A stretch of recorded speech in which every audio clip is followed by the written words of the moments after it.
Hello everyone, আশা করি তোমরা সবাই ভালো আছো। আমি কিন্তু ভালো আছি।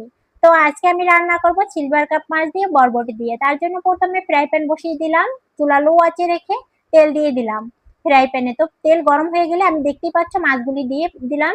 মাছগুলি ভেজে নেবো, একদম লাল লাল করে ভেজে নেবো, যেহেতু আমি বরবটি দিয়ে ঝোল ঝোল রান্না করব। তো সিলভার কাপ মাছগুলো আগে থেকেই কিন্তু আমি কেটে ধুয়ে হলুদ লবণ দিয়ে ম্যারিনেট করে রেখেছিলাম। মাছগুলো একদম লাল লাল করেই ভেজে নিচ্ছি। তো অন্যদিকে আমি পেঁয়াজ কুচি দিয়ে দিলাম কড়াইতে, আর সাথে একটু তেল দিয়ে দিলাম, দিয়ে একটু ভেজে নিলাম।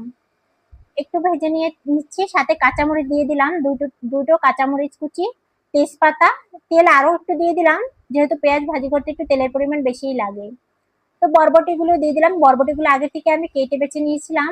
লবণ দিয়ে দিলাম, অল্প পরিমাণে হলুদও দিয়ে দিলাম।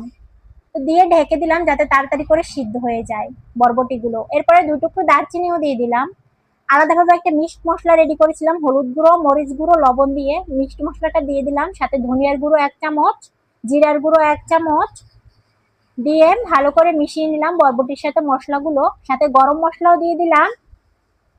গরম মশলা দিয়ে ভালো করে নাড়িয়ে চাড়িয়ে বরবটির সাথে মশলাগুলো মিশিয়ে পরিমাণ মতো জল দিয়ে ঢেকে দিলাম, যাতে তাড়াতাড়ি করে বলক উঠে এবং বরবটিগুলো সিদ্ধ হয়ে যায়।